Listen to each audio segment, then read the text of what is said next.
ఈరోజు చేపల పులుసు చేసుకుందాం. దానికోసం ముందుగా మ్యారినేట్ చేయాలి. మనం ఉప్పు, పసుపు, కారం అనేవి 3 ఒకదాని తర్వాత ఒకటి వేసి మంచిగా కలుపుతూ మ్యారినేట్ చేయాలి.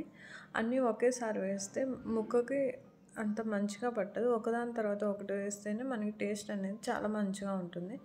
బాగా కలిపిన తర్వాత ఒక అరగంట సేపు పక్కన పెట్టాలి. మనం ఇప్పుడు మట్టి పాత్రలో ఆయిల్ తీసుకొని దాంట్లో పోపు పెట్టుకోవాలి. దానికోసం ఆవాలు, జీలకర్ర, మెంతులు, కరివేపాకు అవన్నీ ఫ్రై అయిన తర్వాత ఆనియన్ వేసి ఫ్రై చేయాలి. ఇప్పుడు టమోటాని తురుము పట్టుకోవాలి. టమోటా చేపల పులుసులో ఎక్కువ వేస్తే బాగోదు. చిన్నవైతే 2, పెద్దవి అయితే 1 సరిపోతుంది.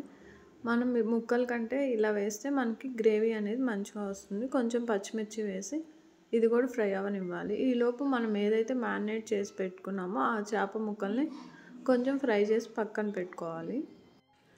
ఇప్పుడు అల్లం వెల్లుల్లి పేస్ట్ వేసి మనకి పచ్చివాసన పోయే వరకు అది కూడా ఫ్రై చేయాలి.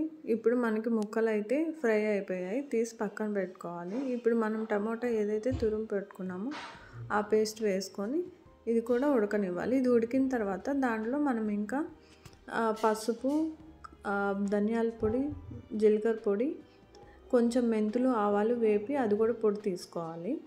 చెక్క, లవంగాలు కూడా కొంచెం లైట్గా తీసుకోవాలి, ఎక్కువ తీసుకోకూడదు. ఆ తర్వాత కొంచెం మామిడికాయ తురుము వేసి ఇది కూడా కొంచెం అలా ఫ్రై అయిన తర్వాత చింతపండు పులుసు తీసుకొని మనకి సరిపడా వాటర్ పోసుకొని కొంచెం తెల్లే వరకు మనం ఆ పులుసుని ఉడకనివ్వాలి. ఆ పులుసు తెల్లిన తర్వాత మనం ఏవైతే ఫ్రై చేసి పెట్టుకున్నామో చేప ముక్కల్ని అవి వేసి అందులో ఒక 10 నిమిషాల పాటు ఉడకబెట్టాలి. ఇవి మన చేప ముక్కలు అనేవి గెంటెతో కలపెట్టకుండా ఇట్లా తిప్పుతూ ఉండాలి. ఎందుకంటే గెంటెతో కలపెడితే మనకి ముక్కలు అనేవి విరిగిపోతాయి అన్నమాట. ఇప్పుడు ఇది లాస్ట్లో మనం 5 మినిట్స్ ముందు కొంచెం వెన్న వేసుకోవాలి. వెన్న వేసుకొని మంచిగా కలపెట్టి సిమ్లో పెట్టి ఒక 5 నిమిషాలు ఉడకనిచ్చి దించేసుకుంటే సరిపోతుంది. మనకి లాస్ట్లో లైట్గా కొత్తిమీర చల్లుకొని స్టవ్ ఆఫ్ చేసుకోవాలి. మనకి పులుసులో ఉప్పు, కారం సరిపోయిందా లేదా అనేది ముక్కలు వేసినాక ఒక 5 మినిట్స్ ఆగి చెక్ చేసుకొని చాలకపోతే అప్పుడు సరిపడంత కలుపుకొని ఇంకొక 5 మినిట్స్ ఉడకబెట్టుకోవాలి.